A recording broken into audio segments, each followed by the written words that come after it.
In 1986, a Massachusetts-based comic book shop known as New England Comics was looking for a mascot to use in its retail newsletter. In entered a young man named Ben Endland with a short story about a superheroic mental asylum escapee known as the Tick. The character proved to be an instant hit, becoming so popular that New England Comics actually decided to fund the printing of a black and white comic series beginning in June of 1988. Eventually, the first 6 issues of that series would get a full-color reprint in The Tick, The Naked City. Now, I should point out that if you're more familiar with the Tick's television incarnations, and you're expecting to see characters such as American Maid, the Fledermaus, or Batman, well, they're not really going to show up in this. Likewise, while certain noteworthy villains like the Man-Eating Cow, Chairface Chippendale, and the Terror did appear in the comics, they don't appear in this collection either.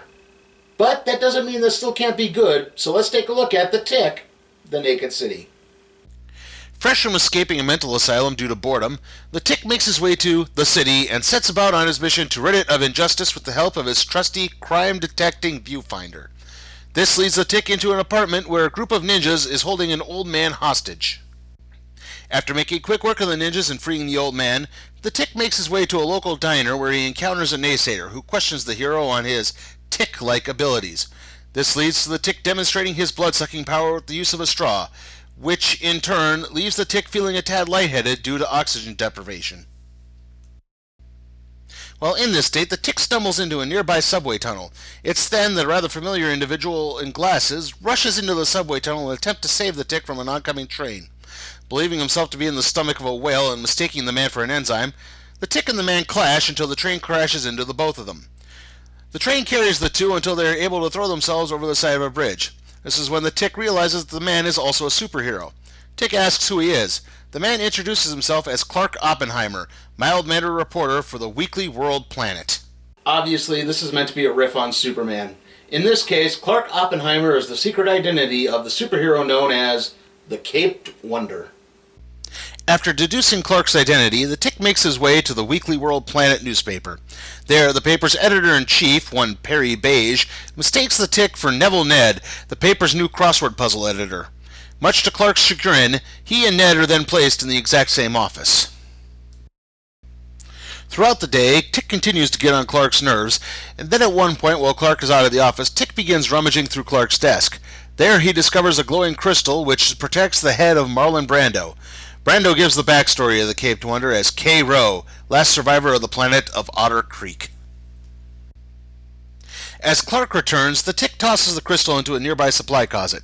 This causes the closet to be turned into the Caped Wonder's Fortress of Fortitude.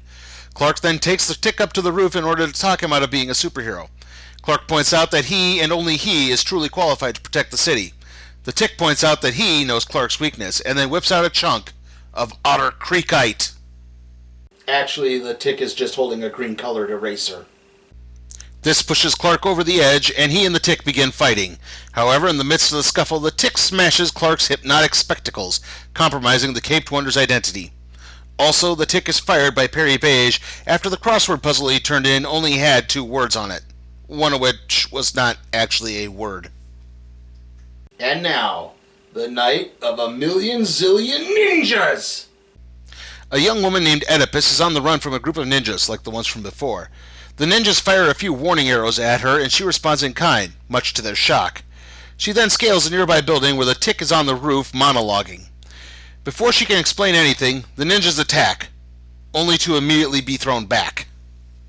Obviously, this is a take on Marvel's Elektra, and while I get that Edlund is drawing a parallel between the neo-Freudian psychological concept known as the Elektra complex and the Freudian psychological concept known as the Oedipus complex, I can't help but get around the fact that Oedipus is technically supposed to be a guy's name. The ninjas retreat back to their home base, a ninja-centric theme park, where they report the situation to their district manager. The manager states they must retrieve the thorn, no matter what. Meanwhile, the Tick and Oedipus make their way back to Oedipus's estate, only to find it suddenly surrounded by hedges. What? Those are hedges. They're not ninjas. Look, they even state that they're hedges. Wait. No. Those are ninjas. Never mind. Once inside her family's mansion, Oedipus explains her story to the Tick. In the past, ninjas were an elite group of assassins and thieves, run by a man named Shing. However, as Shing grew older, the district manager rose to power and turned the group into a commercial property, with a theme park and action figures and t-shirts and the like. Shing broke away from the ninjas and began training Oedipus, though her family really wanted her to take ballet lessons. Eventually, Oedipus managed to infiltrate the ninjas and made off with an ancient artifact called the Thorn. This artifact is said to be able to control and stop ninjas all over the world. It's then that Oedipus remembers that her family is throwing a party that night. Oedipus gets the ticket tuxedo that belonged to her family's old butler, and then hides the thorn. The two begin making their way downstairs, where they run right into Oedipus's stepmother. The woman's mere appearance is frightening enough to cause the Tick to pass out. The Tick comes to in the family garden outside, where Oedipus explains that she needs to get the thorn to her car so the ninjas don't harm any of the party guests. Meanwhile, the district manager gets a call from Sagan, ruler of the worldwide ninja clan. Sagan is upset about the failure to recover the thorn and is coming to America to settle things with Shing once and for all. This phone call is being overheard by another person, Paul the Samurai. Paul the Samurai is actually Sagan's brother, and he's sworn to protect the world from the evil of the ninja menace. And to avoid detection of his swords while traveling, he often bakes them into loaves of bread. Back at the mansion, the ninjas begin their attack. Oedipus tries to get to her car. Unfortunately, she's then jumped by two ninjas, and one of them, named Earl, stabs her. Ah, yes. Famous ninjas throughout history. Hanzo Hattori, Sanduya Mamochi, Earl. The Tick arrives and takes out the ninjas. He then hands the wounded Oedipus over to an EMS crew. Meanwhile, back at Oedipus's car, an individual in a white suit arrives and removes the knapsack containing the thorn from Oedipus's trunk.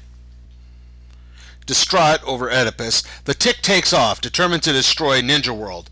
He arrives at the abandoned theme park and begins wrecking house. It's then that the Tick is approached by Shing, Oedipus's former master, and it turns out the old man the Tick had saved earlier. When asked about the thorn, the man from before arrives carrying it. He then introduces himself. Ah, yes. This would be the introduction of Arthur, the accountant turned superhero clad in a moth suit, not a rabbit suit, who would eventually go on to become the Tick's sidekick. Arthur tells Tick the truth behind the thorn. It turns out the thorn is a container of all the souls of all the ninja in the world, and its destruction would result in the destruction of all ninja, even Oedipus. Shing states that this is a small price to pay compared to the safety of the entire world, but the Tick is having none of it. He turns and runs away as the ninjas return with Sagan. As Tick flees, Paul the Samurai also takes notice. He senses the Tick's role in all of this. And these events lead into the mid-morning of a million zillion ninjas! The Tick arrives at the hospital and fills Oedipus in on the situation. After another confrontation with Oedipus' stepmother, the Tick steps out into the waiting room where he bumps into Paul the Samurai and the two bond over cheese puffs. It's then that Arthur arrives and all three of the heroes sit on the roof and begin trying to strategize. Unfortunately, while this is going on, Sagan arrives at the hospital and makes his way into Oedipus' room. He takes the young woman up to the roof where he holds her as ransom for the thorn. The Tick tries to goad Sagan by holding the thorn over the edge of the roof and playfully tossing it. However, on one of the tosses, it slips out of his hands and falls over the ledge. Sagan gives chase and dives after the thorn, only for the thorn to smash on the ground, and then Sagan to do likewise. The catch is, Sagan's body was supposed to dissolve with the thorn's destruction, and Oedipus is relatively unharmed. Arthur then points out just because ninjas say something is a mystical artifact doesn't mean this is actually some sort of mystical artifact. After all, this isn't some form of comic book. The Tick then takes Oedipus back to her hospital room and assures her that the ninja threat is over.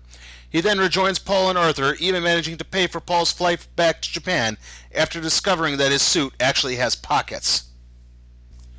Afterwards, the Tick and Arthur talk for a while, and this leads to Arthur asking if he could be the Tick's sidekick. The Tick hardly agrees to this. Arthur takes the Tick back to his apartment, and the Tick immediately begins looking for a secret entrance for their superhero headquarters. Arthur points out all he has is a couch that turns into a bed. Elsewhere, a struggling superhero named the Running Guy is getting word about a villain known as the Red Scare. The word is actually how much it would cost to rent the villain. Hopefully, a fight with this could actually get the Running Guy some much-needed press. Meanwhile, the Red Scare longs for his past in Ontario, where he was known as the Whirling Scottish Devil. Now then, the Whirling Scottish Devil does actually appear in the Tick animated series. However, whether or not this is the same Whirling Scottish Devil who becomes the Red Scare is yet to be determined. Red Scare waits in the city park until the appointed time for the Running Guy to arrive. However, the Tick and Arthur come across the Rent-A-Villain first on their way back from the supermarket. Tick and the Red Scare begin fighting just as Running Guy arrives. Angry about his spotlight being stolen, Running Guy goes after the Tick. It's then that the Red Scare's shift ends and the villain collapses without anyone actually landing a punch on him. Confused, the Tick and Arthur decide to head back to their apartment while Running Guy desperately tries to get the fight restarted. Well, that includes the first 6 adventures of the Tick collected in The Tick, the Naked City. And, well, I think you know the rest from there. There have been 2 television adaptations of The Tick, an animated and a live action, with the live action series currently being revived for Amazon. And, you know what? The first 6 issues were actually used as the basis for the Tick video game. Don't believe me? See for yourself.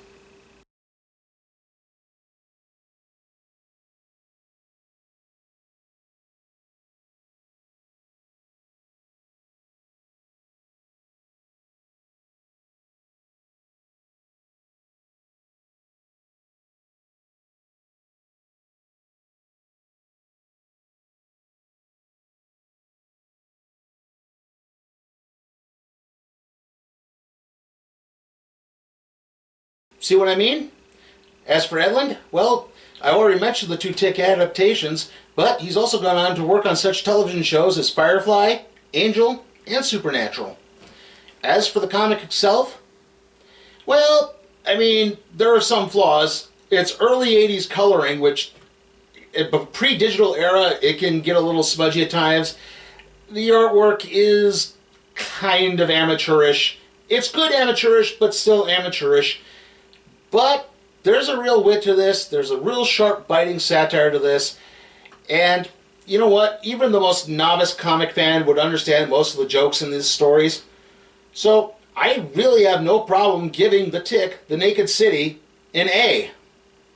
And with that, let's see what we'll be doing next time on the Random Trade Review.